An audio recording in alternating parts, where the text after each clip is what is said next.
UAP, unidentified anomalous phenomenon. Are they extraterrestrial, interdimensional, time travelers in origin, or are they simply a result of top-secret military projects, false flag alien invasions, PSYOP, drones, or other human-made aircraft? Join the discussion now on UAP Crossfire.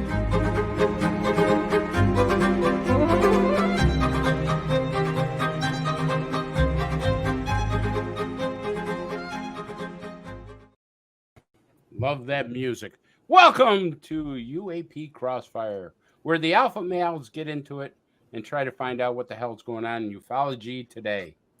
You know, it's all about trying to find out what's really happening in the world, and are we alone in the universe? I say no. Some people say yes. Some people don't know, and some people don't give a damn. But that's the way it is. And I want to introduce my two other co-hosts on the show. They're great.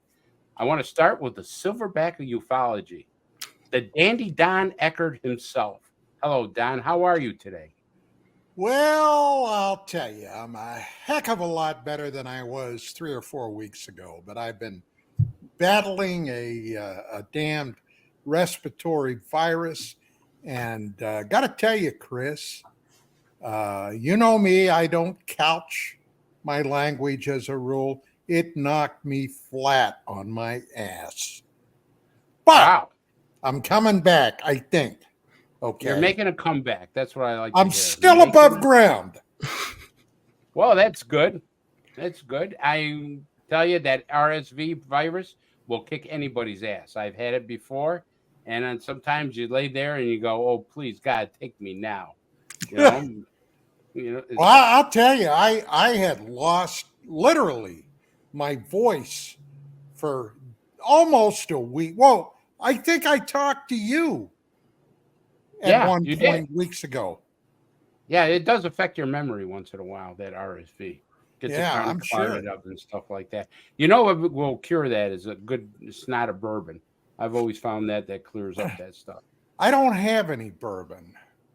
I do have a little whiskey, but I'll tell you what, I haven't even wanted anything like that. My taste went for a long time. So anyway, hey, I'm not going to whine about it. All right. It is Stop what whining it is. about it. Let me bring on Dan Carlson. I want to bring on now. Dan has made his debut tonight as a co-host. He was a guest on the show. He did a magnificent job for his first time being in the UAP Crossfire hatchet, I should say, because we try to chop people up. And Dan is now a substitute co-host that is going to fill in for Commander By Cobra. the way, Dan, welcome back, my friend. Thank you. It's good to see you again, Don, and I will pray for your recovery. Codename Padre here. I am a full-time pastor and part-time intrigued by UAP guy, and hopefully we can have a good discussion tonight. Oh, we will about that, Dan. And I just want to say that Commander Cobra will be coming back sometime. He's flying around in parts unknown, doing a job that's unknown. And what we're doing, we don't know who he is. He's probably one of those men in black. Do you think that puts us on his target list? You know, there's something about it because he sends me these shirts just like he sends you those shirts. And my wife said, "Don't ever get another shirt like that because I'm going to chop it up into dust rags." And I told her, I said, "Hey, I'm wearing this to the party. I came down walking with it and stuff." And she goes, "What's that?" I said, "It's my UFO shirt." And says, "If you don't want a beating, you better go upstairs and change that shirt." And so she looks at that shirt and she wants to throw darts at it. But I love Commander Cobra. He's a fantastic guy, and we can't wait to have him back. All right. So tonight we're going to be talking about all different subjects, what's coming up now, what's in the past, a little bit of time travel, a little bit of religion, a little bit here, there, and everywhere. And the reason we want to do that because we have a great guest on tonight. We have Bob Spearing. Now, Bob Spearing, all transparency, is a good friend of mine. And we talk about ufology all the time and different things. And he has some great theories about ufology or time travel or religion and demonology and all that stuff. But the one thing about Bob that other people don't do, he doesn't give just a theory. He tries to get as many facts as he can about certain subjects. And that's why I love talking to him. He's a great guest on the show. So let's bring on Bob Spearing. Hi, everybody. Bobby, what's up? Hey, Bob. How are you? How's everyone? Hey, Bob. Everyone's doing good. And stuff. Hi. Is your camera going? There he is. We can't do the show without the silverback. I can tell you that right now. Anyways, Bob, listen, we're glad to have you on the show, and we're going to just kind of freewheel it for a little while here. I want to start talking about some of the new stuff that's out there about ufology, because we've talked a lot about the past and what's happened in the past, but there's some interesting things that are starting to come up, and I want to talk about this new congressional hearing they're going to have, because supposedly some kind of whistleblowers coming out or something. What's that all about, Bob? I don't know about the whistleblower. I know that they're vetting witnesses now for the hearing. It's going to be run by, I believe, Representative Nancy Mace. But I don't know about the whistleblower. You're going to have to ask somebody else. Okay, why are they vetting witnesses?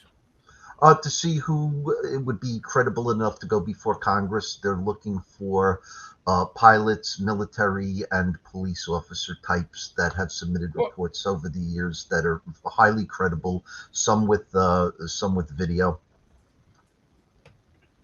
Now that gets me to my next question for you before I turn it over to Dan and Don. They already have these witnesses. They've had reports, witnesses. Why are they trying to get outside people as opposed to getting military pilots and all these other people who are extremely credible and stuff? Why would they want to start picking the guy that flips burger at Burger King? Oh, these people don't flip burgers at Burger King. Some of them are still active pilots, commercial pilots, retired military pilots. And I think that there's a historical aspect to some of these witnesses that they want to bring into the congressional hearings to show that this is a phenomenon that's been going on for a long, long time. I'm always fascinated with the Vietnam War, the sailors and pilots in the Vietnam War in the South China Sea. There's some incredible reports of massive objects surveilling aircraft carriers, ships that were secretly transporting nukes. So I'm sure that type of stuff may come up at the hearings. Now, you said ships secretly transporting nukes? Sure. During the Vietnam War, nobody knew this until Daniel Ellsberg pretty much forwarded what's called the Ellsberg papers to the New York Times that exposed that the United States military had actual nukes within several miles offshore of the Chinese and Vietnam borders. Well, actually, Bob, we had them. I was there. I was in intelligence. And I can tell you that there was a fear that what happened in Korea was possible of happening in Vietnam. And as a result, they had some special forces, Green Berets, special task force, there available in the event that the Chinese intervened. They had man-portable nuclear devices ready to go. I don't know if you were aware of that. As a matter of fact, I talked about that on this show some time ago, Chris, if you recall. Yeah, I remember you mentioned something about nukes in Vietnam, and you also mentioned there was a lot of sightings in Vietnam. And I'm wondering if they were coordinated with each other. If because of the nukes were in a certain place, did we have sightings in that certain area? Or was it just randomly all over the sightings? Well, I was mostly up in I Corps. I was very far north in Vietnam. As a matter of fact, all the way up literally on the DMZ. So there were some events, and I related a case where some aircraft, per se, air quotes, were flying from the north to the south. A couple of F-4 Phantom jets were emergency, launch from Da Nang, and they flew up there, and purportedly they fired missiles at these things, hitting at least one, which detonated in a huge explosion. They sent a recon team in the next day. They found the spot where this happened, but there was no debris, just one hellacious-sized burn mark. So take that for what it's worth. So, Don, what you're saying that in Vietnam they actually shot down a UFO? Yeah, about 60. This happened about 69. As a matter of fact, it was reported in, I believe it was Newsweek magazine, either Newsweek or Time. They had a report in there. Now, at the time, they weren't talking UFOs or UAPs. They were talking what was believed to have been maybe a communist jet or helicopter. They were very, they were very fuzzy about what this thing was, but a Phantom did shoot it down. So, well, that's interesting because we're here in the States. There's always been rumor, and I'll get to Bob later on in the show about this, over Lake Huron, where they said an F-22 Raptor might have shot down a UFO, but they couldn't find it in the lake. They found everything else in the lake, but they couldn't find the UFO. Dan, I want to go to you now. Now, I'm opening up this thing about some of the new stuff that's happening throughout the United States and with Congress. What's your take on what do you think we're going to hear with Nancy Mace and this whole crew here? And also, what do you find new in ufology that's well, the scuttlebutt that I'm hearing lately has to do with something called Immaculate Constellation, a secret government program allegedly involving the reverse engineering of recovered UAP debris or craft.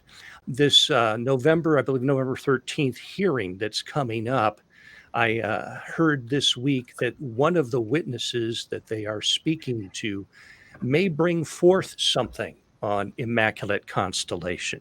It's shrouded in mystery. It's all speculation at this point. But I'm wondering, Bob, what do you think the newest things that are going on will be surfaced that weren't at the last one? We heard from military pilots. I know that they've got some other credible witnesses, they say, but we don't know who yet. Do you have any source information about the direction or content or focus of the meeting? No, I don't actually. I don't. As the international director of MUFON, then I want to shift gears. Don was talking about a shoot down in Vietnam. Are we seeing an increase, a decrease, or about the same in the level of UAP reports and sightings and encounters from other parts of the world right now? No, as a matter of fact, it's down actually. Reports are down on the MUFON website. They're down on the New Fork website. So this year's actually been fairly quiet. On the international side, the majority of cases that we get come out of probably Canada, France, and England, which is no surprise. People in, Middle Eastern countries are fearful about reporting things like that. And there are other agencies overseas in the Far East that take a lot of reports. We also get a lot of Australian reports, but there's been no spikes whatsoever. If anything, it's actually gone down a little bit. Yeah, but Bob, doesn't that go in waves? I mean, we get a whole bunch of sightings, and then it drops, and then it comes back up. It seems like there's some kind of pattern of sightings. We get a ton of sightings. Then it drops a little bit, it dips, and then, they seem to come back. I don't know why they want to visit us now. We're just about in World War III.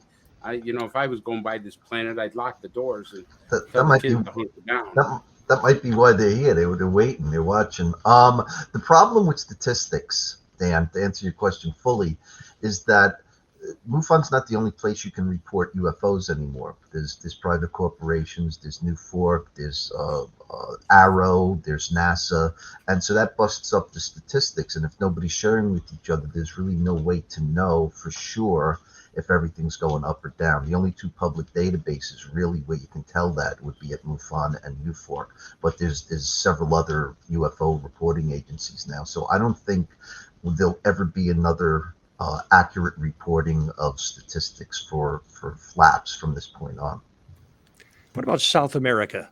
Every once in a while, we see a flare up around Chile or Peru. Is there been anything going on down there lately? Brazil is usually the hotbed, but Brazil's always been the hotbed since the 1950s with the sexual abduction of Antonio Villas-Boas and the soldiers at the fort that were shot with a beam of light, to the people living up in the Andes that were doused with what seemed to be a bright light and then came down with radiation sickness, and it persists till today.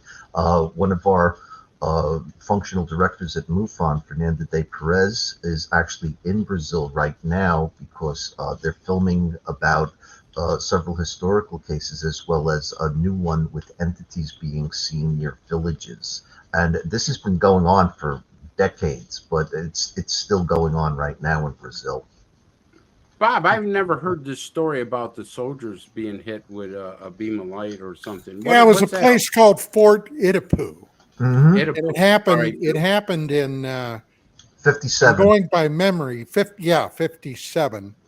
And they suffered some severe injuries, severe burns. It was some type, purportedly, of a heat ray that hit them.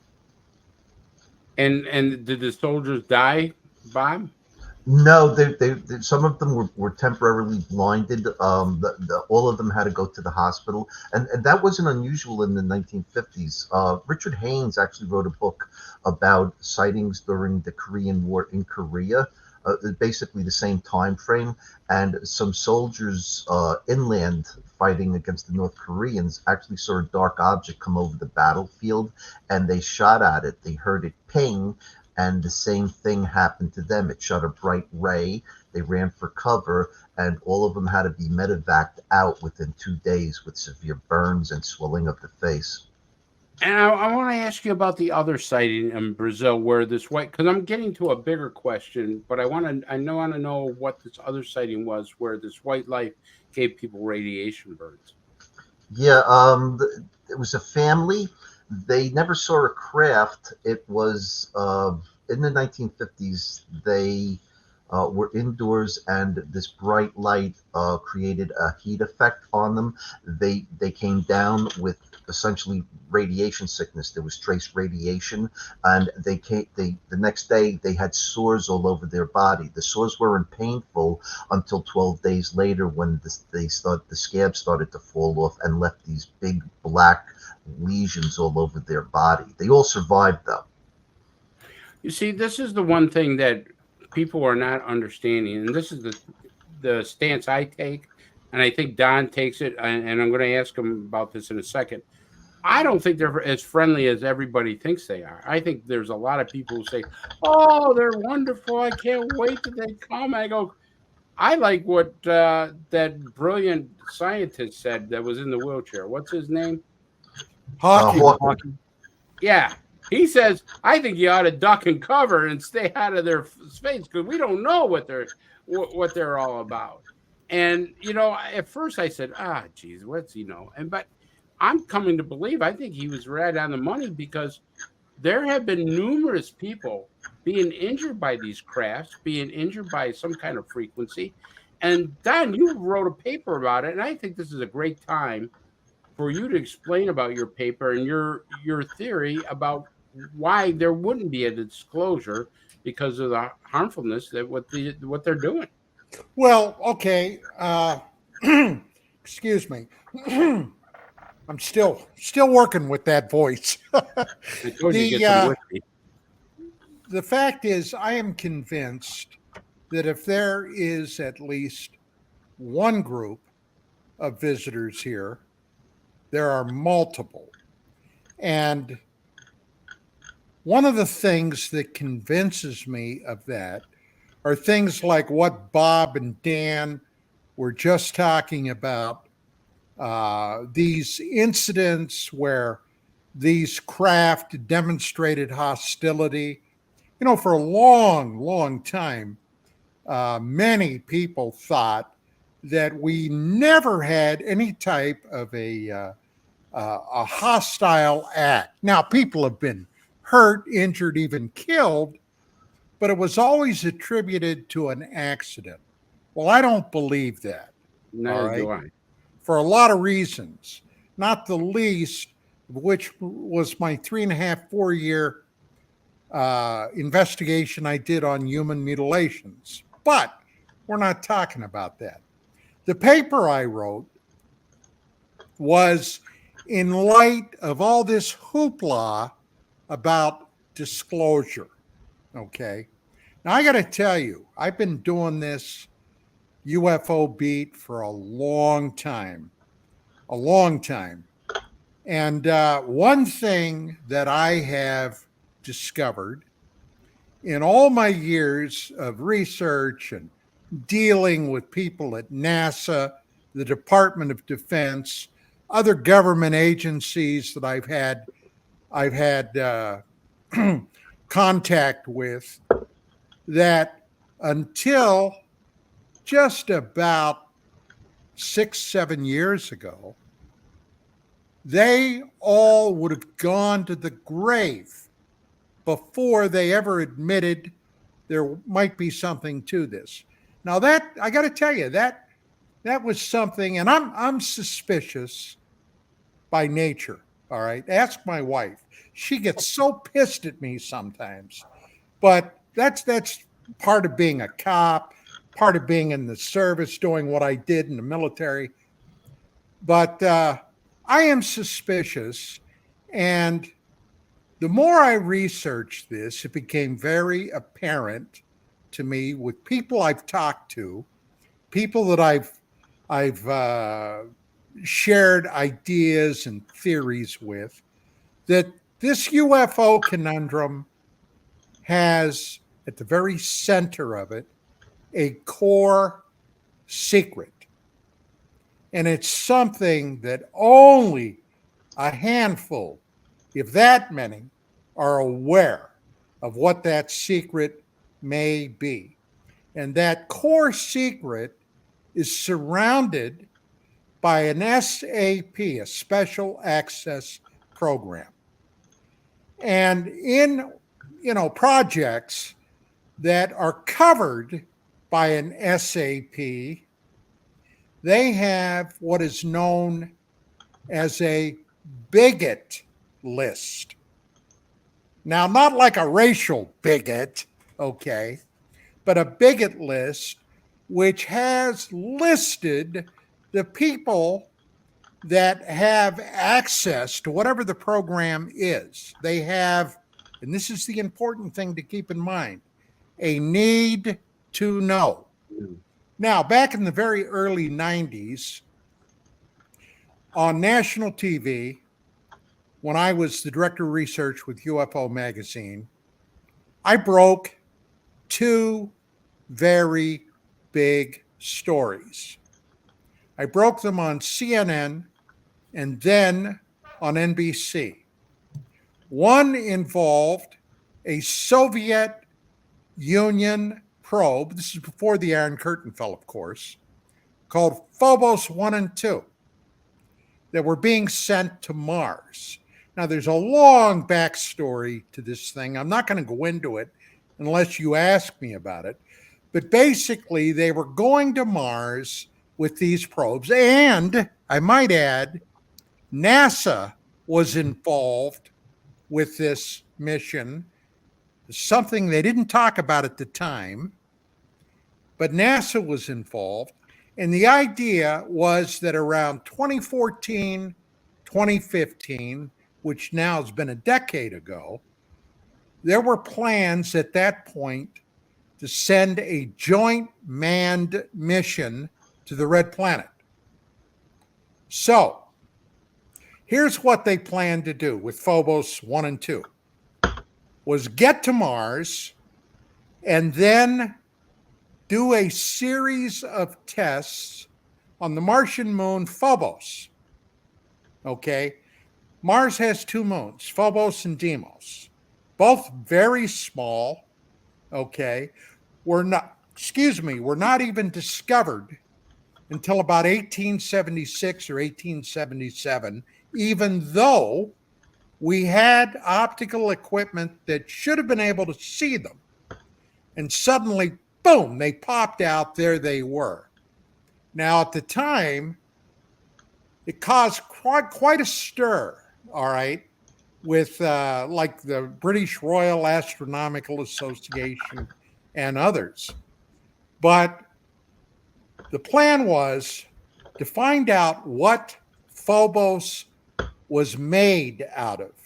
The idea was to land a ship on Phobos with American astronauts, Russian cosmonauts, and then use that as a stepping stone to go down to the red planet itself. Well, everything was going swimmingly with Phobos 2. Phobos 1, they lost about roughly a month after launch. And they have no idea what happened to it. The Russians said it was a combination of human and computer error. They lost that probe. Phobos 2 got there. But then something happened that to this day causes a hell of a controversy. And that something is, according to Glav Cosmos, okay, which was the Russian space agency, it encountered a huge anomaly that the Russians said was 25 kilometers in length. Wow. And about 1.5 kilometers in diameter. It took a picture. I got that picture. You can find that picture. Yeah, you can find it today on the web. Phobos 2, the Phobos 2 and anomaly photograph. What did you think it was, Don? A ship. Okay. A ship. From where? God only knows. Hey, it's not the first huge object that's been seen out in our solar system. But according to, now, once again, there's a hell of a backstory here. Zecharia Sitchin, the guy that wrote what today is collectively known as the Earth Chronicles series, in his third or fourth book titled Genesis Revisited, Sitchin talks about Phobos 2 when it went to Mars before it was destroyed. Okay. This huge object, purportedly, according to Glav Cosmos, rammed the probe. Now, one of the reasons it may have rammed the probe, destroying it, whatever it was, something hit the probe and destroyed it. The probe had a very powerful laser device on board. And this laser originally was to be detailed to fire a series of bursts into the Martian moon Phobos.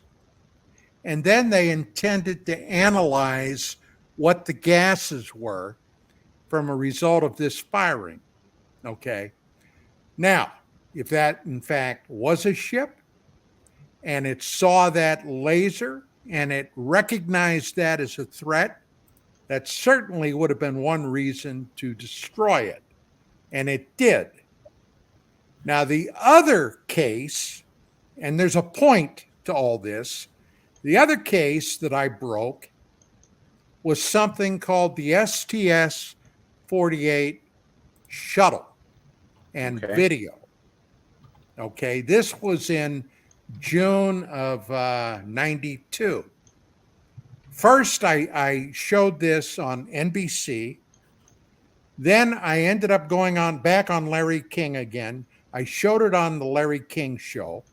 I ended up debating Jim Oberg from NASA, and boy, was that a Donnybrook. By the way, I ate his lunch and he's never forgiven me for it to this day. But at any rate, this shuttle mission, STS-48, observed a UFO in orbit rising above the limb of the Earth, and then something happened. This was a live feed from STS-48, a live feed, all right? There was a sudden blossoming flash of brilliant light that lasted for a second, and then suddenly something was streaking at the UFO. Now, if you've ever seen this video, you may be aware of what I'm talking about. I personally think it was one of President Ronald Reagan's Star Wars weapons that was deployed and used, called Brilliant Pebbles. Now, what Brilliant Pebbles was designed to do was fire like a massive shotgun blast of pellets at rising ICBMs in the event that anybody ever launched ICBMs, to take them out before they can come back to Earth. All right. I think that's what was fired at this object. But then, NASA, of course, denied it, said what we were seeing was the result of a wastewater dump, frozen urine in space. That's what they tried to sell the public.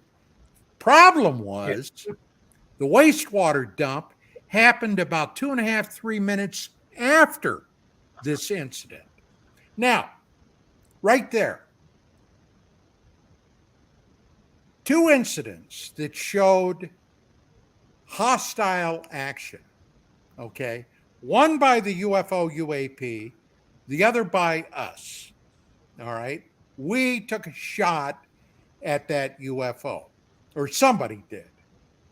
Now, the more I worked on this paper, okay, and I'm aware of a lot of stuff that I've been exposed to over the last 30 plus years.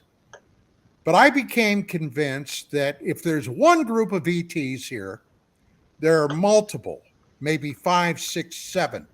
And in all of those years, I've heard about one group that's irretrievably hostile toward humans. What's that group, Don? Huh? What is that group? Do we know what species? No. Hell no, I don't know. But once again, I do remember I was very close friends with Ingo Swann, the guy that developed the protocols for the Stargate remote viewing program. And he was one of the most gifted psychics on the planet, okay? Unfortunately, he's passed away now. But Swann told me one time at a dinner we were having that he felt that the ETs, the aliens he encountered through some remote viewing sessions, were irretrievably angry at us because they saw human psychic talent as a threat. Okay, now we all have, to one degree or another, a degree of psychic talent. Some people more than others. Ask Chris. Chris and I both were police officers, detectives, and ask him about times when he's been out on a case and he got a quote-unquote gut feeling. Am I right, Chris? Oh, yeah. I mean, there's times I said, I'm not going through that door. There's something on the other side. And one of the times, the guy had a baseball bat waiting for me. So, I mean, I can't explain it, but, I just said, something ain't right here. Exactly. And I backed off, and there was a guy hiding right behind the door with a baseball bat. Exactly. That's psychic talent. Now, it's one of those things that if Swann was correct, all right, that could be it. But there is at least one group that see, in my opinion, the human race as a hostile entity. Now, my paper, to get back to my paper, when I was writing this, all right, I'm familiar and also aware of a number of incidents that have happened near Earth, close Earth orbit, that would seem to suggest hostility is going on out there. And not just between humans and a certain race of extraterrestrials, but other extraterrestrials. And I became convinced that this core secret, in fact, might be involved with knowledge that out there in the solar system, there is an ongoing, low grade, but ongoing nonetheless, war that's Between happening. different species.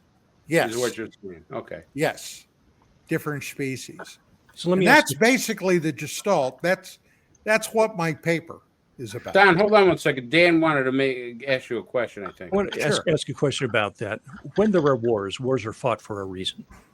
Territory, resources, whatever it might be. And so my question is, either for Bob or for Don, well, you too, Chris, in the communications that people say they've had with alien entities, do we know what this war is over? Because it does, I mean, the universe is a big place. I can't imagine it would be territorial.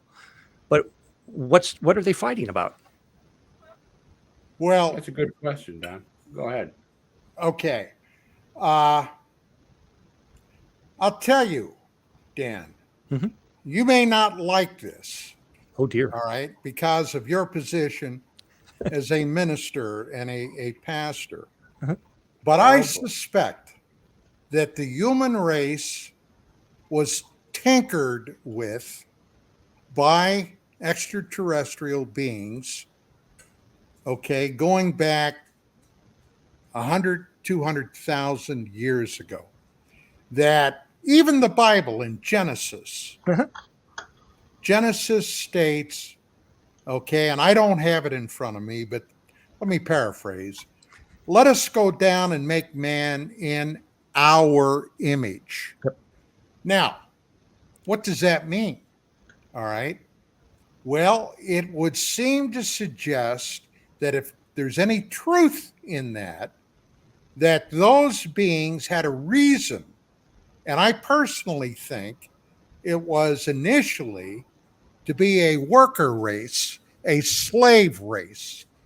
And you take a look at the various mythologies through all the civilizations we're aware of, the Romans, the Greeks, the Sumerians, the Assyrians, the Hittites, okay? All of these groups of humans had mythos about the gods. And at that time, if there would have been ETs here with their technology, there's no doubt they would have been viewed as gods. Now, they had their own regimen, whatever it was they were doing. And it also often involved with human females. In Genesis chapter 6, verse 1 through 4, once again, paraphrasing, the sons of God looked down upon the face of the earth, found the women of man to be, well, pretty hot. Yeah. And they went down and took as many wives and concubines as they wanted. And the issue that resulted from those couplings became the Nephilim, all right, those mighty men of renown. Now, Nephilim, that's a very curious word, meaning giants, all right. And there would seem to be enough evidence, although for the last century and a half, especially in this country, the authorities have tried to cover up accounts of giant humanoid beings. And when I say giant, I'm talking about anywhere from 8 to 10 to 12 to even 14 feet tall. Now I'm 6'1", all right? And I tried to imagine looking up at something 14 feet tall. That would be pretty intimidating if they are a humanoid type creature. So, hey, there you go. But the bottom line is that we have very little knowledge of what actually has gone on in the last 10, 12, 14,000 years. Well, since at least the end of the Ice Age, all right? There's a hell of a lot of missing history there. And only recently have we started to fill in the blanks. Göbekli Tepe. Good Lord, right there. Something that's over 11,000 years old, practically at the very end of the Younger Dryas event, the Ice Age, all right? And here is an entire complex of temples that extend for several miles. Most of it's still today underground, although they know it's there from LIDAR examination, but some of it has been exposed. And if you believe mainstream academia, those people, humans at that point in time, were barely out of the cave. Well, cave dwellers don't make what they found there. It's too precise, too technologically advanced, and there's a lot of information on that, including constellations in the skies. Now, what does that mean? The bottom line for me, it means that those people were probably refugees from the survivors of an advanced civilization that was destroyed at the end of the Younger Dryas event. Now, there's a hell of a lot more, but I'll stop there. I've been but Don, are you saying that Don, are you saying that our ancestors were refugees from a civilization that kind of tweaked us into what we are? Yeah. Well, I can tell you, and some of the people on Earth now, they broke the mold pretty bad because some of these people running around. I don't know how you can get them to be. You think I'm going to pick up a pick and shovel for these little gray guys and start taking gold from them? They might well just shoot me with their ray gun right now because there ain't no way that's going to happen. So a couple of challenges and a couple of thoughts on what you said there, Don. Sure. First of all, very little offends me. Why? Because I am a pastor and I hear a lot. Next thing is the Bible is perfectly consistent with what you're talking about, except for maybe timeline. It's very clear from Genesis, if you look at the first 6 chapters, that a non-human intelligent race messed up with the humans and created something that wasn't meant to be here, a race of super giant beings. If you go back to the book of Enoch, which is not canon scripture, but it says it actually named... Because they threw it out. Right. Well, it was one of the books they threw out. It was considered scripture during the first century, but let's not debate the Bible right now. What I'm talking about here is in Enoch, it says the names of these individual beings who imparted various knowledge to the human race. One of these beings taught them alchemy or what we would call pharmaceutical stuff, medical. One taught them metallurgy. One taught them potions and chants and ways to manipulate matter in ways that they could understand. Well, when this, God looks at this and says, no, this is not what I'd planned for humanity. So there's the big flood. And as we talked the last time I was with you, more than 200 cultures all over the planet talk about this great flood that wiped out all of humanity except for a guy and his family and some animals. And could it be that the human race today is the descendant of the Ark survivors rather than the... Well, Samaria, Dan, has their own Noah myth. Right. As a matter of fact, the Noah myth actually emanated from Samaria.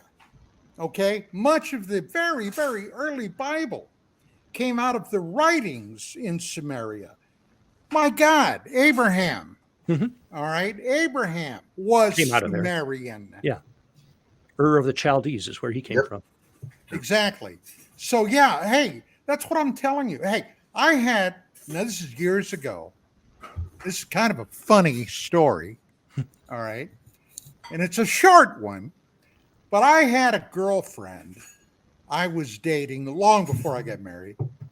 And her mother, okay, was staunch Roman Catholic.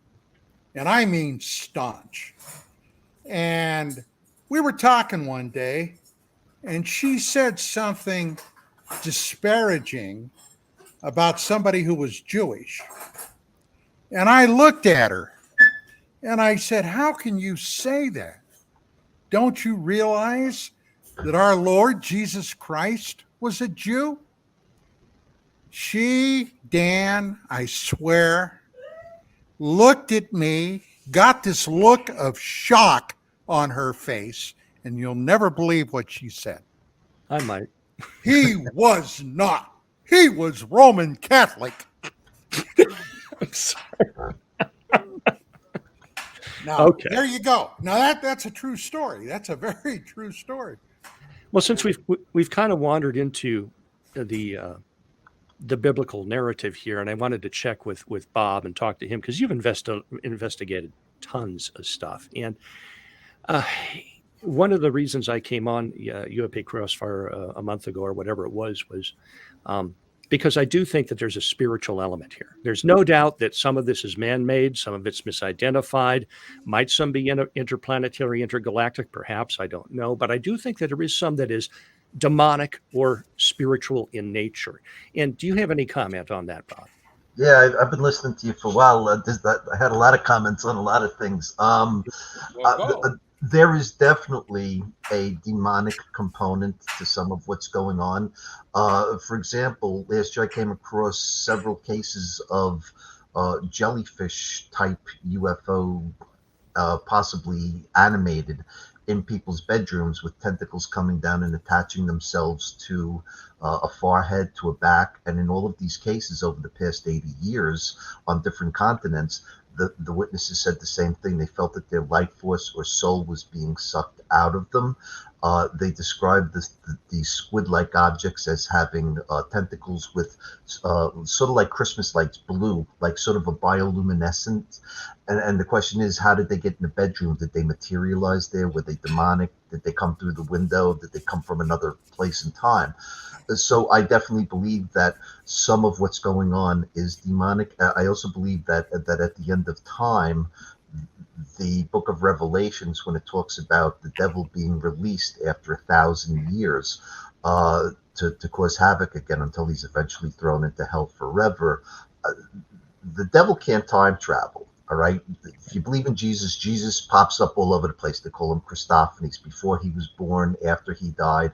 All right. But the devil doesn't have that ability, and demons don't have bodies. All they can do is possess humans. Okay. So my theory has always been, let's say that the devil gets out 1,000 years from now. Technology then would be like magic to us today. What would the devil do? He doesn't want to go to hell. So he'd find the technology and the demonic people he possessed to go back in time to try to change the timeline. So that's where I'm into that type of thing. I do want to make a point about Operation Brilliant Pebbles. Okay. Well, Brilliant Pebbles was part of the Star Wars program under Reagan. And it wasn't practical at the time. They didn't think that the technology would work until the 21st century, the early 21st century. If you go into Wikipedia and you look up Operation Brilliant Pebbles, you will see a drawing, a schematic of what the satellite looks like. It looked like sort of like an egg with like Venetian blinds going up, which were the solar panels. It'll also show you a coverage map around the globe of where these satellites were going to be. Then if you go to Starlink, and you look at a picture of a fully deployed Starlink satellite, it is an exact duplicate of a schematic of the Operation Brilliant Pebbles. If you look at the coverage map of Starlink, it is exactly the same as the proposed Operation Brilliant Pebbles map. I do not think that the only point of having Starlinks is for internet service. I think it's the actual deployment today of the Operation Brilliant Pebbles system. Interesting. Wow, that's interesting. So let me just add in a couple of things about this demonic thing. And I want to remind everybody what Bob Lazar said. Now, I watched an interview with Bob Lazar, and he was very hesitant about saying this. He didn't really want to talk about this, but he was kind of pushed into a corner. And he says that he had read a program while he was at S4. And in this program that he read, government documents, is that it's been reported that we are nothing but containers, that we are containers for some kind of spirit or something that, as Don was saying, possibly, these extraterrestrials, whether it's demonic or whatever, wants to get at. There is something spiritually within us, and we call it a soul, that others want to have. Now, here's the thing that I'm very scared about this, because we are at the point very much almost, that we could start cloning people without type of conception. We've done it with animals. And if we start cloning people, I'm always wondering if they tried to do the same thing, but that spiritual inside of us doesn't connect. What happens then? Think about that. We're making humans that we once thought God would only do, conception of that. But what if the extraterrestrials were making humans? What if we are starting to do the same thing? And in some ways that's kind of evil, and in some ways that's very dangerous, because we don't know our inner self, that that spiritual inner self of ours, how we go from life to death to maybe back to life in a spiritual way. Well, I'm looking at Dan. Dan's going, what the hell is this guy talking about? No, I gotta say that reminds me very closely of the 1993 film Jurassic Park, where Jeff Goldblum, his character, said to one of the scientists, well, just because we can do something, does it mean we should do it? Now, right now, there are people right here in the United States that are working to bring back extinct fauna, extinct animals. The Tasmanian tiger they're bringing back. Woolly mammoth. Woolly mammoth. My God, what if somebody decides they'd like to bring back a saber-toothed cat? Do we really need a Smilodon running around? We need a bigger litter box. Say, Chris, I have a question for you. Yeah, sure. You were talking, and I want to make sure I understood the point you were making about a concern you had. Were you talking about potentially creating a race of soulless humans? Is that? Yeah, exactly. Because listen, at least in some ways, I can understand maybe they're tweaking us, but I think somebody had to start the whole bang. And to me, you could say, well, maybe they went off and did this, or maybe this, but I don't believe in this Big Bang crap. I'm sorry, I don't. I believe that, somebody had to say, you know what, we need some entertainment down here. Let's make, a group of humans and watch these crazy bastards do what they do. So, and I'm being sarcastic and stuff, but the truth of the matter is somebody had to start something. Now, we have gotten all these biblical things, and they're interpreted in so many different ways. And we know that, the Nephilims, even in the Afghanistan war, there's been reports of giants seen. There was one giant that was walking with a cow. Now, I can tell you right now, no M16 is going to take him down. If you're walking around with a full-blown cow underneath your arm, you might as well just run the other way because you ain't going to shoot him down. But there's been reports of giants like that throughout our history, even, new history, things that happened just recently.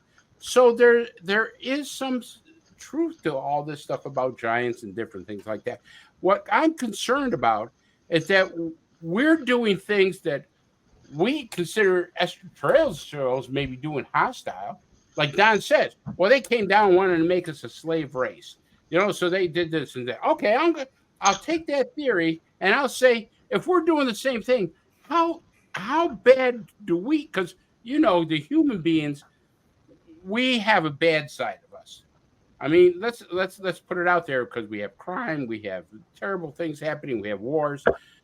Somebody's going to take that technology and say, I can make a whole bunch of people myself, and I don't need to have God do it. And that, to me, is so damn dangerous, because we don't know what we're getting. Are you familiar with CRISPR, the DNA tool? There are people in their garages and hobby rooms across America, across the world, and they're fiddling with genetics right now. You can go and you can buy a kit online, and it's legal so far as I know, and start doing genetic experiments in your home.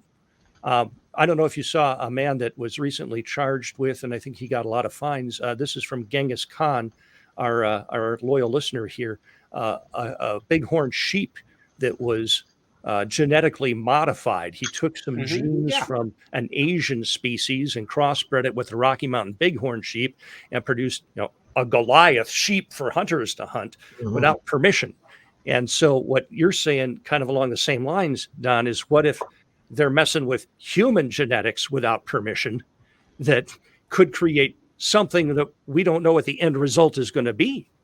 But would it have a soul? Yeah. I guess is the point. Yeah. Yeah, that's what I'm saying. I don't see how they would be able to have a soul. Look, they're making artificial meat. They're already doing that, because some countries are banning it because they think it's bad. The United States hasn't done that yet. Well, the question is, all right, when, and I fully accept the concept and idea of a human soul. Okay, and I have a number of reasons why I do, but this is not about that. When does the soul enter the human being? I have an answer. Hey, I'm going to cut you off right here, because I just got a nasty gram from the producer saying everybody's got to be quiet for the next 3 minutes, because we're going to break, and we'll be right back. All right, we are back with my man Don Eckert, the Silverback, Dan Carlson, who's making his preview here as a co-host. Doing a great job, by the way. Keep it up, Dan. And, of course, my good friend Bob Spearing, who is the international director for MUFON, who does a fabulous job. So, Don, we cut you off before the break on something you were going to say. Go ahead. No, it's very simple. The question would be, and I know what I personally believe, but at what moment in time does a soul inhabit the new life? Okay. Obviously, it must be within the womb, but who's to say that a cloned human being also would not be inhabited by a soul? I mean, I have no idea what the rules are or how that works, but it would seem to me that there's something pretty magical going on. And I'd like to answer your question, Don. So I just saw a video today, and it was amazing. So doctors have actually had I don't know if it was a camera, a sonogram, whatever, but it was absolutely amazing. The moment the egg and the sperm meet and they do their thing, a light breaks right open. What are you looking at me like I'm crazy? I'm telling you, it's on the film there. I have just sent that video to our producer, and hopefully he can put it up. Baby. I've seen I that. happen to have it handy because I showed it to my congregation in church, and what it shows, it's about an 18-second video, and it's a shot.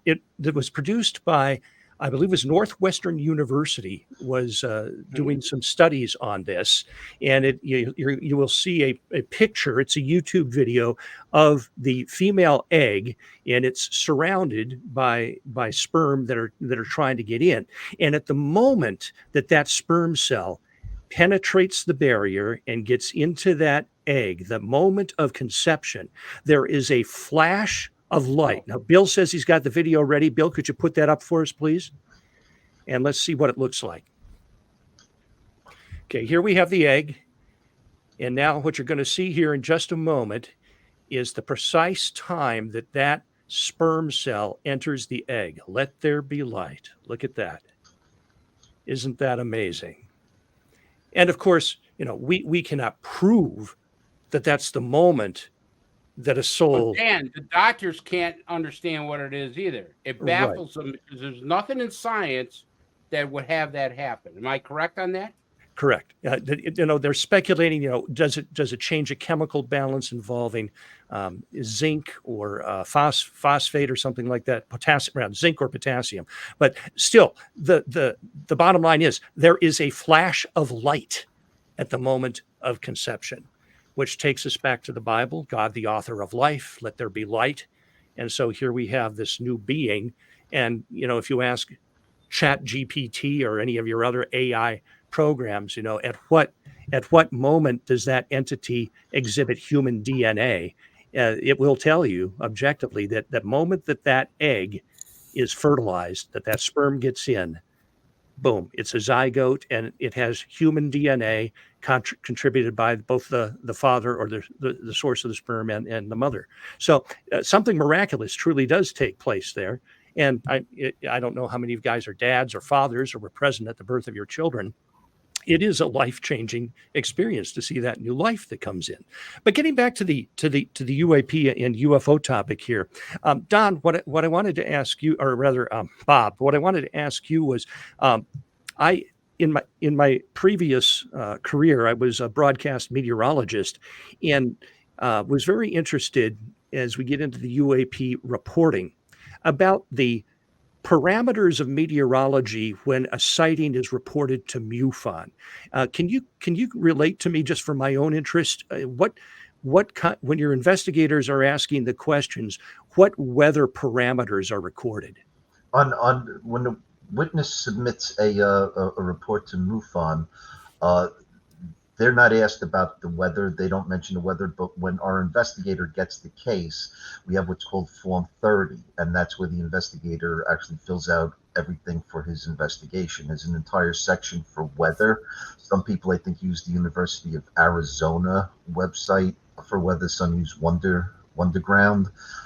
There's several others, but there's parameters for, was there any unusual weather events? What was the temperature? What was the dew point? It will automatically calculate the cloud ceiling. All right. Wind direction, wind speed, which I think is one of the most important parameters, because that's the way you can tell what a lot of IFOs are, such as Chinese lanterns. If, for example, the wind is 4 miles per hour or more, a paper lantern will get ripped apart. If a red orb's going, west, and the wind's going east, and it's 17 miles per hour, it's not a lantern. It'd be something like unknown. So there's an entire section where we fill out items for weather. And do you know, is barometric pressure part of what's recorded at the time? I ask because in addition to the broadcast stuff, I was in forensic meteorology for a while, and I'm sure our two former detectives would know what that is. But basically, I was hired to go back and reconstruct weather at the scene of an event that was going to court, and then I would testify as an expert witness on the weather conditions. But the reason I'm asking is if there was this place that had all of these entries as to what the weather was during certain UAP sightings, we might be able to come up with some commonality or rule it out altogether as a factor in either the type of alien that's encountered, the type of UAP that's encountered, because of the pressure parameters on the craft or on the individuals. Well, what's interesting is Fran Ridge, from the curator of NICAP, he has his MADAR 3 project, where he has a series of these little boxes the size of a cigarette pack. I have one, and it basically does two things. It goes into alarm if there is a sudden drop or rise in barometric pressure, and also if there is a sudden compass gyration. And the theory behind it is that it may indicate something coming in or out of the atmosphere within 50 miles of this little unit. And he's got them pretty much all over the United States right now, with volunteers who pay $200 for them. And we've caught 3 anomalous objects, including one where a witness at exactly the same time near Fort Knox saw an octagon come down over his house at precisely the same time. A MADAR unit about 20 miles away went off at 4:15 in the morning. So Wow. we know we caught one. So yeah, so they're using, Fran Ridge is using, barometric pressure in a very scientific way. Could I just add one thing? I found the article when we were originally talking before about the family that got doused with the radiation. It was actually from 1886 in Venezuela. It was in Scientific American. And they have the exact date, October 24th. They were awakened by a loud humming noise, vivid dazzling light, which illuminated the interior. They were terror-stricken. They threw themselves on their knees and prayed. They started to violently vomit. They had swellings in the upper parts of their body, around the face and lips. There was a sensation of heat, and there was a smoky appearance and a peculiar smell, all right, which we get with a lot of UFO reports. Then they were left with large black blotches, and when the skin peeled off, these blotches were transformed into virulent raw sores. This is from Scientific American. Huh. That's amazing. You know, Let me just jump in here right quick. Don, I want to go back a little bit because I want to ask Bob a question, but I want you to comment first. You had explained that you think there's a low intensity war or some kind of interstellar type of war, galaxy war, or something like that. And I think through the ages, we have seen the possibility that you are correct, because history shows through paintings and through writings and everything that there have been some types of combat, in the sky even earlier. Am I correct on that, Don? Yes. Yes. So go ahead. Let's, if you want to. Well, the big question is, what might it be about? And what I think, at least I give this credence, is that if in fact the human race was genetically tinkered with at some time in our remote past to develop us into the Homo sapiens sapiens that we are today,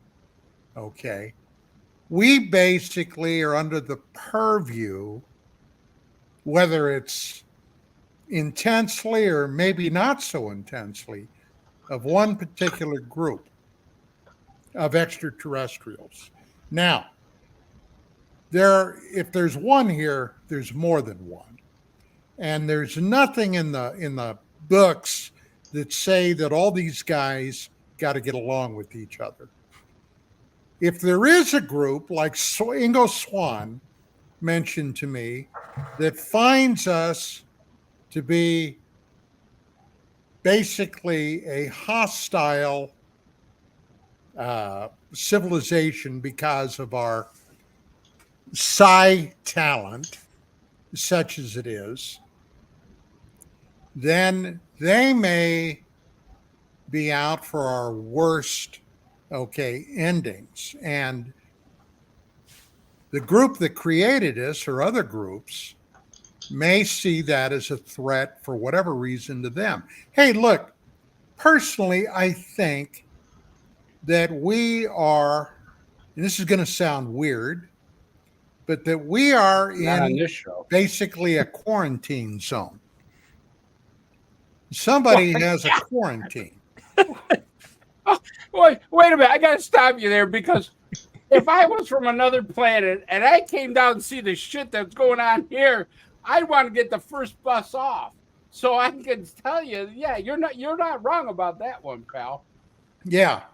So, and look, we are there, and there's no getting around it. We are a war-like species. Yes, we are. Okay. We have been at war with each other since the very beginning. And not to get off on a tangent, but Dan will know what I'm talking about. There was a group of strange beings that popped up in Sumeria that are called the Anunnaki. Mhm. And according to Zechariah Sitchin, basically that translates roughly into those who from heaven to earth came. And that is who Sitchin identified as being the creators of we human beings as we are today. But those people, according to all the ancient records, were about as dysfunctional as a group of beings you've seen since Game of Thrones. Okay. Each little group within the Anunnaki had their own little fiefdom. All right. And they constantly warred with each other. Now, in the records, in the books, in the tablets that came out of there, a lot of this came down to a religious reason. This Anunnaki god was at odds with that Anunnaki god or goddess, and they got their human beings into armies and they fought with each other. And that's all throughout that history. Well, we never really stopped, have we? No. When's the last time that the human race has basically lived with peace and security? About the only time I can recall during my lifetime was in the 50s. Mm-hmm. All right. And everybody was scared to death of a nuclear attack or a nuclear war. And everybody got along good. But today, all right, we are as close to a Holocaust as any time in my lifetime. I mean, Vladimir Putin all the time is waving that nuclear saber around. They just brought 3,000 North Korean troops into the Ukraine. God only knows where that's going to go. So, yeah, there's some crazy stuff out there, gang. All right, so I want to flip this back to Bob. Bob, you now heard that Don thinks there's been this hostility and these wars and everything. Right. You have actually, and that sparked something that you had told me a long time ago about a whole town that was destroyed by an orb, right? In the 1970s. Yep. All right, so in the 1970s, Okay. tell that story. It was in Solidare, Ethiopia. I think it was 70 or 72. Jacques Vallée and Hynek actually went to Ethiopia to investigate it. And basically the story was that during the daytime, a red orb, and I believe that orbs come in two flavors, violent and benevolent. Okay, the ones at least that I believe are sentient to some degree.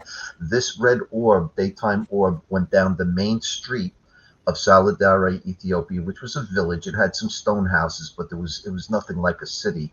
And as it went down the street, it ripped up the street below it, and the facades of the buildings caved in. A little girl was killed. Several people were injured.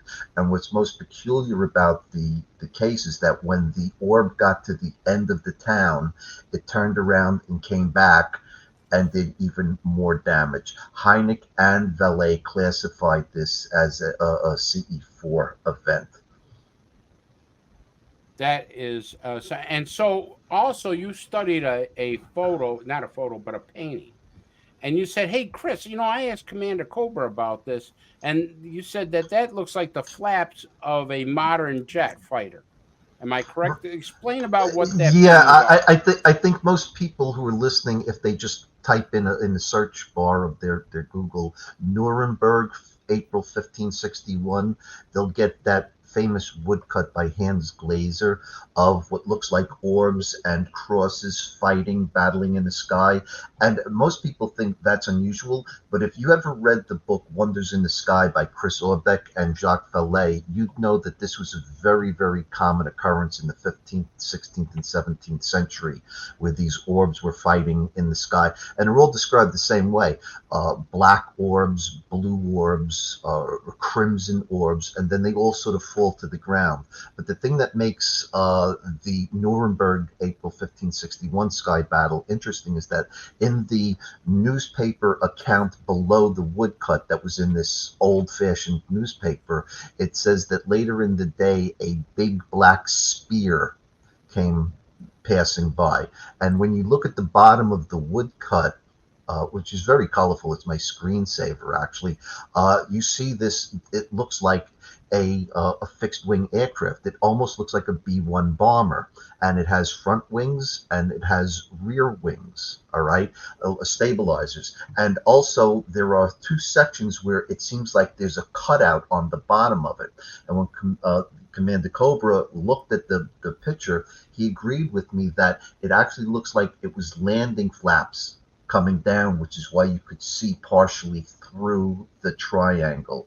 So I believe, and I've always believed, that we've been dealing with time travelers that have been going back and forth across time. I believe trying to manipulate the timeline for literally forever. I'm also a big fan of Sitchin. Sitchin has been butchered over the decades, especially when we had the Nibiru, the planet that he talks about where the Anunnaki came from. It was going to destroy the Earth in 2012.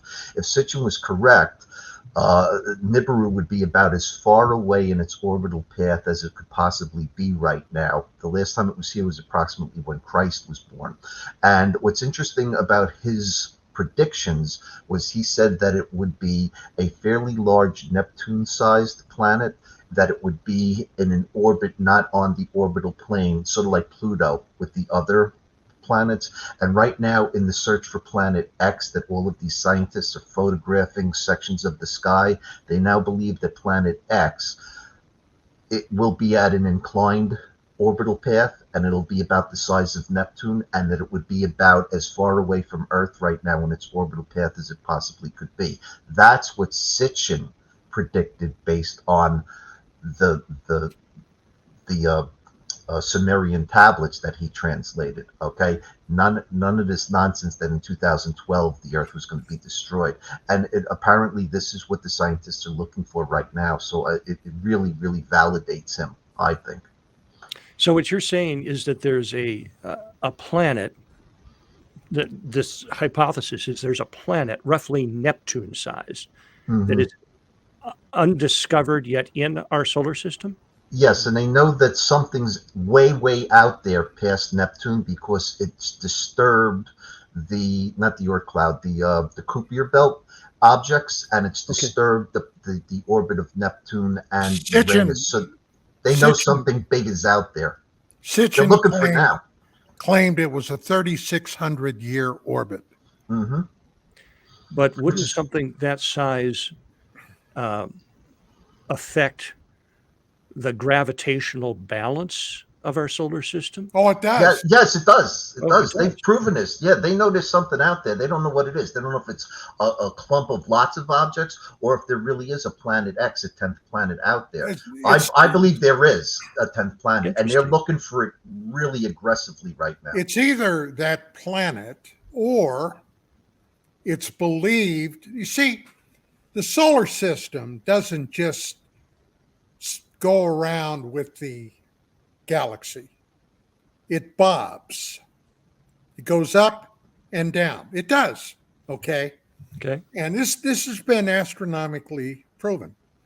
And as it does that, there's something out there that will gravitationally interfere with the Oort cloud and Kuiper belt. The Kuiper belt. And periodically, that gravitational effect will send a blast of asteroids and comets into the inner solar system. Absolutely. And take a look at the moon if you think I'm kidding about that. As a matter of fact, it's believed today, more and more so, that the end of the Ice Age, okay, the Younger Dryas event was a result of an astronomical hit on Earth from a giant comet that broke up, okay, and then hit all across Northern Europe and North America, which caused the rapid melting of the ice caps, the rising of the oceans. God only knows how many millions of human beings at the time would have been killed as a result of that, with actually very few survivors. And over, well, multi-millions of miles of land that previously had been up and close to the ocean, all right, suddenly was submerged, gone forever, or at least until the next big event. So yeah, there was one hell of a hootenanny that happened then. You mentioned time travel, Bob, and Yes. Forgive me, guys, for being maybe the skeptic here. I'll tell you why I do not believe in time travel. It's because humanity has corrupted and weaponized every technology it has. And if anybody ever did perfect time travel, I think that we would have people trying to go back in time and trying to fix the things they perceive were wrong. And it would just totally mess up the timeline. Dan, you might have hit something, because Bob and I have had a discussion on that. Oh, yeah? And Bob has been studying time travel, and I'll tell you one of the things. I'll let Bob explain it, but I just want to start off with, we talked about rocketry and how rocketry all of a sudden took giant leaps, and why. Because I was doing a study of a German scientist and how they possibly had a UFO in their possession in order for their science to advance so far. Because if you look at German scientists at the time of around before World War II, their science went to what, almost at light speed. It was incredible, the advancements they were making. And one of the things that sticks in my mind that Bob and I talked about is two famous German scientists have said, and they both of them said, Hermann Oberst and the Werner von Braun. And they both said, we didn't do this on our own. We had help. Quote now, Oberst said that we had help not of this planet. And that's what Herbert Oberst was saying. So we knew that because Colonel Rupert, when he got the Germans' file, said the Nazi scientists were so far advanced, they were making things that could be construed to look like a UFO, because they were making circular crafts, everything else at that time. Oh, absolutely. Now, here's the kicker, and I want Bob to explain why he thinks that Werner von Braun might have had help. I'm going to let you take it from there, Bob. Okay, Von Braun, I actually have in my possession a letter from Hayden Hughes, who was a 1960s and 70s UFO researcher, that he, as a teenager, wrote to Werner von Braun and said, "Do you believe in UFOs?" And von Braun says, "No, I don't believe in aliens at all, that we've been visited by another planet." However, when Werner von Braun came over in Operation Paperclip after the war, he was working in New Mexico for several years before he on a secret space program for the United States military, before he ended up at NASA, and after that at a private corporation when he died of cancer in the 70s. While he was in New Mexico in the 1950s, he decided to write a book describing how we would actually technologically really go to Mars. Okay, and it's a very boring book. I've read it. basically he lays out how they would have to do it in steps. But in chapter 28, he talks about how the colony would be governed. And the colony would be governed by a leader called the Elon, Elon. This is in 1952, I believe, long before Elon Musk was born. And Elon Musk, by the way, is the guy that wants to go to Mars and has, called himself, the Emperor of Mars. In the book, Werner von Braun calls Elon the Imperator of Mars. Okay, but there's a lot more to it. I believe that the technology that came out of Star Wars with Elon Musk is based on the work of Werner von Braun. If you look at the V2 rocket, okay, it looks exactly like Elon Musk's Starship that's going to go to Mars, except for two little front tail fins on the front of it. So there's a lot of correlations between Elon Musk and Werner von Braun. It's interesting. World War II aviation is a hobby of mine, and I've always been fascinated by the Foo Fighters. And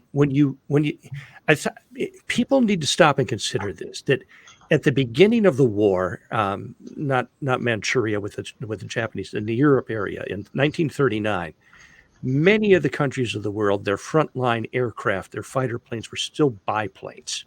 Mm-hmm. And 6 years later, mm-hmm. the U.S., Britain, Germany are all flying jets.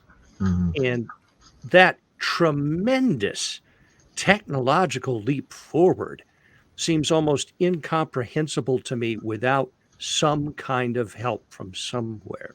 Mm-hmm. There's a museum I visit in Virginia Beach. It's the Aviation Museum there. And they have a mock-up model of an experimental German aircraft hanging from the ceiling and in one of their hangars.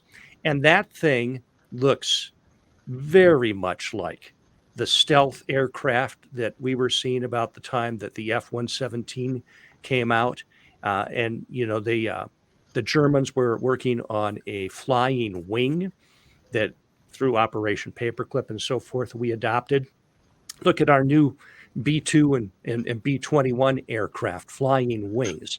So, yes, I do think that something was going on. But then again, we have to acknowledge that Hitler and his upper echelon were really into the occult and getting back into they were into the real, Dan.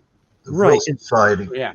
If we look at the from my perspective, the Christian concept in the biblical way, we have a history of malevolent non-human intelligences trying to harm humanity. And Chris has spoken to this earlier in this broadcast. But is it inconceivable that some of those same entities might have helped or tried to help the Nazis? And we saw maybe through the Foo Fighters and everything going on then, maybe a clash between some of these opposing forces. I don't know. Thoughts? Well, thank God they didn't help them with nuclear power. Yeah, well, they seem to be averse to that. The alien species are averse to nukes, from what we can tell. There was an article today about, I just pulled it up because I was reading it earlier in the National Interest. It posted 11 hours ago. Basically, the article is, did Nazi Germany build the first stealth plane? And it basically tries to explain that maybe we got the idea for our B-21 Raider from Nazi technology. It's up there now on the National Interest, a major website.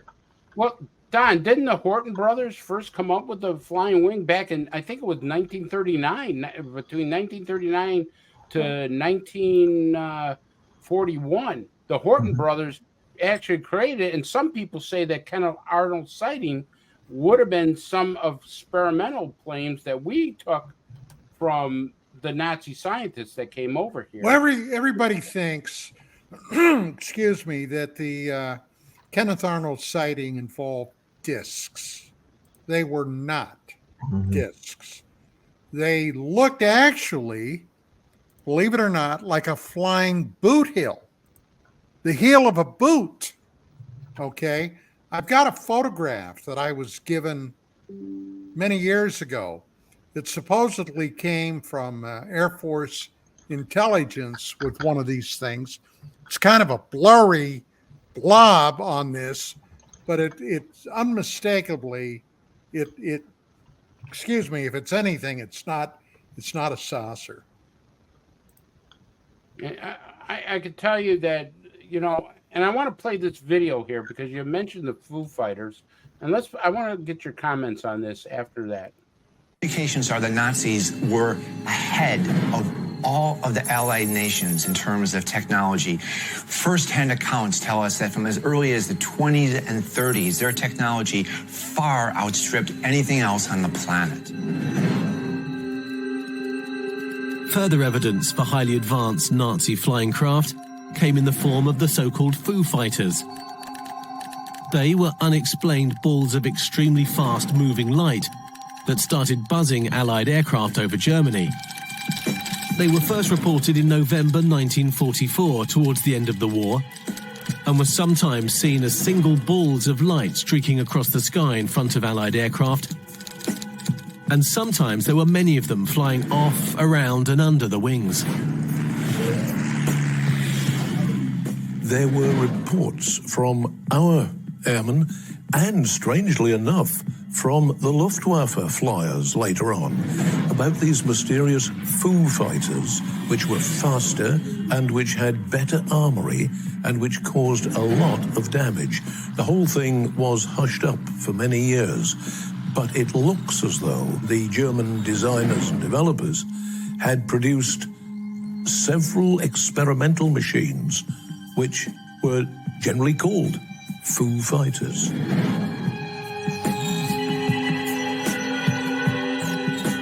Some pilots described them as resembling Christmas tree lights and reported that they seemed to toy with the aircraft, making wild turns before simply vanishing.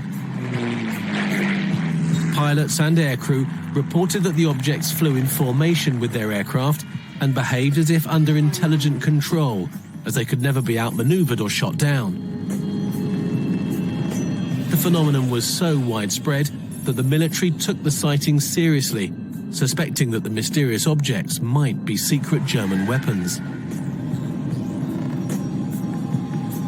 It appears that the Nazis built advanced, technologically superior flying machines for purposes of military supremacy. However, their radical design led them to be interpreted as being of extraterrestrial origins. The fact that the Foo Fighters appeared at the time when the Nazis were experimenting with this kind of craft is enormously suggestive that the Foo Fighters were actually the German craft, perhaps remote controlled. I wouldn't say it's proof positive, because it depends what you think of all the other UFO reports that have come out since then. If they're extraterrestrial craft, they could have been buzzing around then. But it's certainly suggestive, and it certainly ties in with the idea that these were actually kind of Nazi secret aircraft. So, Don, let me start with you.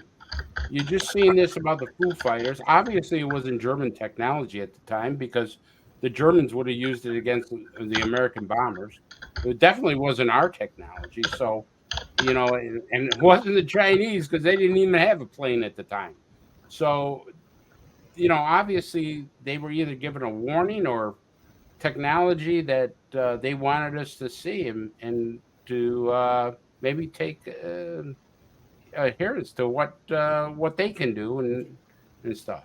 Well, it's a misnomer to think that it only happened in the skies of Europe, because it was also happening in the Pacific. Okay, there's an area of my Alexa's going off here. there's there are UFOs in the world. Yeah, really. There's an area over there called the Devil's Triangle, okay, over in the Pacific, where American aircraft and Japanese aircraft all experienced these things. So this was I guess you could say, a universal phenomenon, that it wasn't just in Europe, but it was also in the Pacific. So somebody somebody was, I think, keeping an eye on what these crazy human beings were up to. Well, We I have, agree. we Yeah, have Dan, some, go ahead. I was going to call you. we have some images that Bob has been sending in here, and maybe we could put those up. And Bob, would you like to explain what we're looking at? Sure. When Don was talking about Kenneth Arnold's sighting that they really didn't look like discs, basically we have a database of about 10,000 witness drawings in MUFON, and I picked out several for a slideshow I was doing of craft in our database from today that look exactly like Kenneth Arnold. And the one photograph of Kenneth Arnold holding his actual model of what he saw is also in that same slide. Do we have that up? Yeah. Bill, do you have that? I think Bill's been abducted by aliens. Well, Yes. Probably. If it comes up, it explains. It shows you. It shows you Arnold with a model of what he actually saw, and with several other drawings from witnesses today that drew the exact same thing that Arnold saw. I just want to say one point about the Foo Fighters. Interestingly enough, the Devil's Triangle is the South China Sea. This is the area during the Vietnam War where a lot of sailors saw objects coming in and out of the South China Sea, including the objects that were surveilling the American military ships that at the time, before Daniel Ellsberg exposed it, were carrying nukes. And in one case, the guy on an aircraft carrier was on a forklift moving nuke-tipped missiles around, and an orb came out of the ocean and just followed him around on the deck while he was moving these nuclear missiles. All right. The other thing about the Foo Fighters, which I find interesting, is that if it were a natural phenomenon, which I don't believe it is, I do believe that they were intelligently controlled, we'd be seeing them off the wings of aircraft pretty much thousands of times a day if it was some sort of electrical or weather phenomena. After the war, it ceased. So these obvious Foo Fighters were intrigued by the planes or accompanied them for some reason that we might not know. The Americans thought they were the Japanese thought that they were the Americans thought they were the Nazis thought it was the Americans, and they pretty much stopped after the war. That tells me it wasn't a weather phenomenon. These objects were actually checking out the military aircraft of the opposing armies. Yeah, the interviews after the war clearly indicate that the combat pilots at their level from all the involved nations were not read into whatever it was, if it was, it probably was not an American program from what we know, but it was probably a German or a British, given that area. We have those images. We got that photograph, Dan. Yeah, if you want go to ahead, put it up. take a look at those. Bob, go ahead and explain these. Okay, so all of Kenneth Arnold down there in the right-hand corner, that's what he actually saw. This is where the term flying saucers came from, because he said they seem to be skipping like saucers. But the actual shape almost looks like a boomerang with a point in the middle.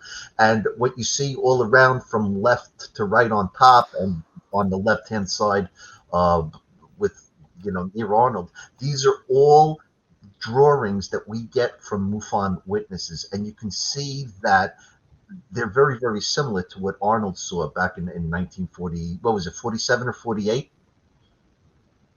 47. 47, yeah. So, I mean, is this a coincidence that people draw these things till this day that look so similar to what Arnold saw? Yeah, I want to ask. Go ahead, Dan. No, I just said, wow, that's really amazing. Speaking of where you're getting this material, I want to talk to you about a project that you're working on now. I know you're limited to what you could say about it, but still, I think the people would be very interested. You have acquired all of Leonard Stringfield's diaries. Am I correct on that? I haven't. MUFON has. Right, yeah. And you are now redacting them in order to protect certain people's witness, because there's, in all transparency, I've been helping you with the redaction, and I got to tell you, there's some stuff in there that makes me a little scared. As a matter of fact, it really, and I can't go into it, but a lot of what Don was saying about human mutilations are in there, Don. And so Leonard Stringfield also had information on human mutilations. And he had other things. Can you talk about certain topics that you found in Stringfield's diaries? Yeah, well, one of them is actually coming to pass now. I mentioned before the show that there's right now Chinese scientists and Oxford scientists racing against time to put out reports that possibly intelligent signals are coming from the star Proxima Centauri, about 4.2 light years away from us. Where they're picking up this radio signal in a range that there is no known natural signal. 2021, they ruled it out as possible atmospheric noise bouncing back to Earth, but now they believe that the pulses that are coming might be from an intelligent civilization, and we may see reports from Oxford University and Chinese scientists within a month. What's really interesting about that is that in the Stringfield diary, I think it's diary number 14, Stringfield interviews a woman who claims she was abducted and taken to a planet around Proxima Centauri. All right, Proxima Centauri is a brown dwarf that can't be seen with the naked eye. And she describes that she was guided around this planet by someone called the Guardian and then returned to her home. She even drew pictures of what the houses look like. The problem is that Proxima Centauri B, which is a rocky Earth-like planet, slightly larger than Earth, that's capable of having a liquid on its surface that's in the habitable zone around Proxima Centauri, was not discovered till 2016. But this woman actually describes the planet that wouldn't be discovered for another 35 years. Okay, so I found that very, very interesting. There's reports in the Stringfield diaries of the United States possibly having in detention an android that was captured from a crashed vehicle. Yeah. There's evidence that weather manipulation was being done in the 1970s by a very, very massive sized spacecraft over Canada in space. In 1965, there was a really great case of a woman with orbs coming into her bedroom. And up until that point, that was not a big thing. Well, today, everybody's got orbs in their bedroom. And what was interesting about this orb, it had faces inside of it. And one of the faces, when she woke up and she saw it, said, "We have made contact." After that is when we start getting an incredible amount of abduction reports that begin with orbs in people's bedrooms. So all in all, there's 65 Stringfield diaries. Each of them is about 200 pages, totaling about 12,000 pages in all. Some of the material was in his book Situation Red, but the vast majority of it has never been seen before by anybody. And MUFON now is redacting it to protect his sources because he had a lot of CIA and FBI sources. And we're releasing those diaries 1 month at a time. So we just put out number 1 in October on the Project Aquarius Library, and we'll be putting out number 2 on November 1st. Bob, before you get bombarded with questions, can you go a little more into depth about the android? Because that's a fascinating story. I can only tell you a little bit that they may have had an android in possession for decades who didn't age and who they exposed to some, rather unseemly experiments during that time. As late, the android may have been captured in 1948 and was still in U.S. possession in 1978. And he may still be alive, and he doesn't age, and he may still be in United States custody today. Don, you've had a lot of stories about encounters and species and everything. Have you ever heard about an android being captured? That tickled my memory, but I don't recall, excuse me, I don't recall a lot about it, but I did hear something like that, but it's been quite a while ago. Okay, it's not been recently. Wasn't there? But I like so many things, you hear an interesting story like that, no follow-up, no data, no evidence, no facts. So it just kind of, goes the way of the dodo. Well, I will tell you that MUFON has the medical reports and the name of the military base. Wasn't there some incident, and forgive me here because I'm kind of new in this field, Pascagoula, Mississippi, where the fishermen who were taken, did not they describe their abductors as being robotic? Yes. Yeah. Yes. Yeah, you're exactly right, Dan. They weren't humanoid looking. They had big horns coming out the side and a big horn coming out the front, and it was sort of silver like mummies. But did they not? They had arms and legs, didn't they? They did, yes. Okay. What was the name of the one captor? He just passed away. Calvin Parker. Calvin Parker. He was a pistol. Let me tell you something. He absolutely explained about how these robotic creatures had actually come up to him and his partner, and he was touched, and a whole tranquil thing came over his body where he couldn't, just didn't want to fight, and he just followed them in. However, after these robotic people took him into the craft, he said there was a human-like female. And I was laughing. I said, Calvin, what'd she look like? Wow, I would have dated her if I had a couple of beers in me. I was like, Calvin, what did you say? Yeah, he says, until she started sticking her fingers down my throat, I kind of liking her. But, oh, my God. And so, but, yeah, there are reports of some kind of robotic or android type of creature that comes out, but they look like they're kind of like worker bees, like we talk about the Greys, as opposed to being the main people. Dan, go ahead. What were you going to say? No, I was just going back in my mind to try to think of things that were described as robotic. Wasn't there another instance of the something called a flat woods monster that it was UAP affiliated? That was Virginia. A terrifying thing. Yeah, West Virginia, 52. And the witnesses described that also as being robotic. And a very foul smell. Smoke. Yeah, it was stinky. It was the stinky report. Yeah. Yeah. Well, that raises an interesting question.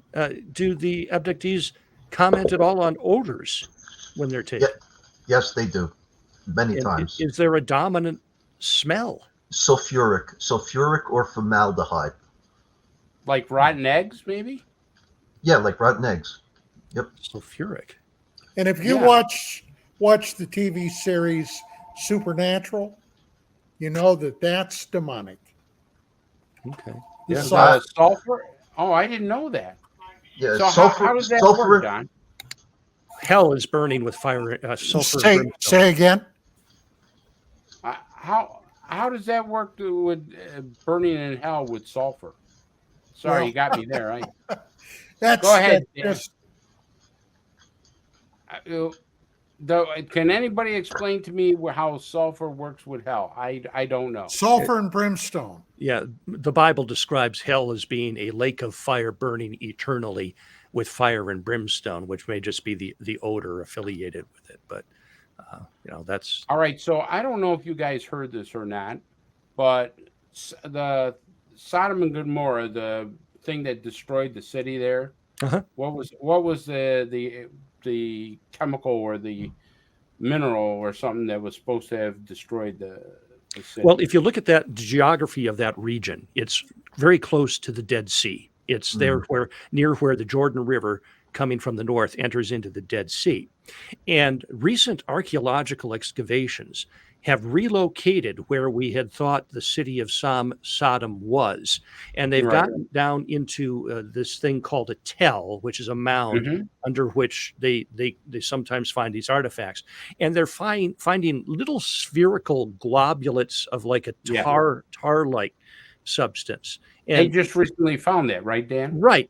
It's just in the last few years. And they're continuing to dig. But at the level that they are at chronologically, it syncs up with the time of Abraham, that evidence that there may have been an advanced, very advanced civilization located there between the the mouth of the Jordan River, or where it goes into the Dead Sea, and that something happened there at a catastrophic level that just utterly annihilated it.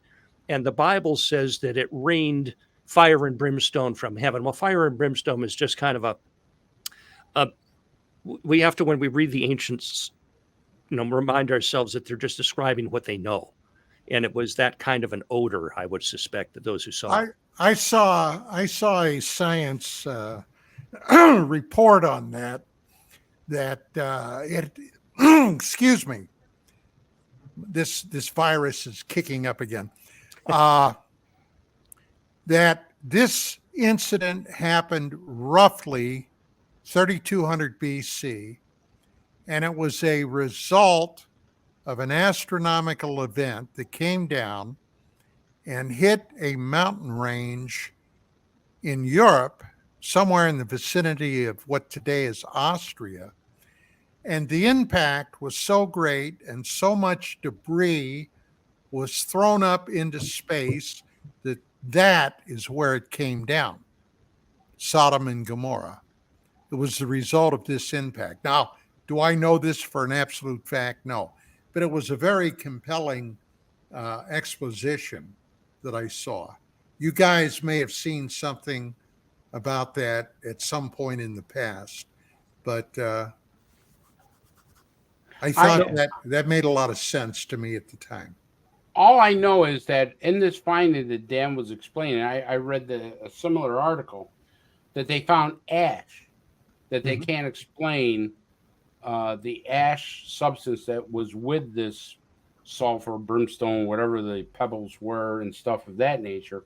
But I do remember reading that the scientists were baffled because there was ash there that goes. So, that's result of fires, Chris. Fire. Something like that would cause massive fires.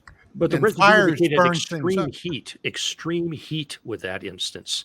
Just the way that things were kind of fused together. It wasn't your ordinary house fire. It was something cataclysmic, as you said, Don. There's one thing I want to ask Bob, and I'm going to ask him straight out. Bob, do you think part of this ufology thing is demonic? Yes. Absolutely. All right. We got 3 minutes before the show ends. I want you to explain. Well, I think that geez, my mind just went blank now. Oh, that's great. I just went blank. Yeah. Jeez, I never went blank before. Demonic, demons, bad guys. Oh yeah, I know what I was going to say. Charles Fort in the 1920s wrote a book called The Book of the Damned. All right, and one of the famous lines from that book is, "We are somebody's property." All right. And I believe that not only are we somebody's property, I'm concerned that we're somebody's farm. And what they're farming are our souls. All right. If you ever saw the movie back in the 70s, Phantasm, one of the creepiest movies I ever saw, where basically these aliens were pickling souls and sending them to another dimension. All right. Based on like hints that Lou Elizondo gives and some other people, I definitely think that. Yeah, I definitely think we may be dealing large scale with demonic entities who want our souls. All right. And that would be a very, very, very dark thing. I think that the quote that Elizondo said is, once we find out, it will be very sobering what's going on, but there'll be nothing we can do about it. Don, 30 seconds. What do you think of the demonic theory? Well, look, 15 years ago or so with my wife, I woke up one morning, came out like I usually do, poured myself a cup of coffee, turned on the radio to hear the news. I heard the latest outrage. And when my wife came out and got her cup, sat down, I said, "You know what, honey? You heard about the Hadron Collider, right, over in Bern?" I said, "They're doing all kinds of weird stuff, looking for things like the God element." And I said, "I think they might have opened up a wormhole and we got sucked in." And if you take a look today, the last 5-10 years, I mean, I grew up in the 50s, 60s, 70s. I came back from the Army in 72. This is not the same place I came back to. No, it isn't. 15 seconds, Dan. Demonic. Do you think it? Yes? No? I think that some is demonic, but I do not particularly feel farmed nor swirling down a galactic toilet bowl in a black hole. I have my faith in God that keeps me afloat. I know many others do as well. Well, I can tell you, I have in my faith in my 1911. I can tell you, I think the world is swirling in a toilet bowl. I think I agree with Don with as far as the world being spiritually. I think there's good and evil. But anyways, that's our show for the week, folks. It was a great show. Thank you, Bob, for being on.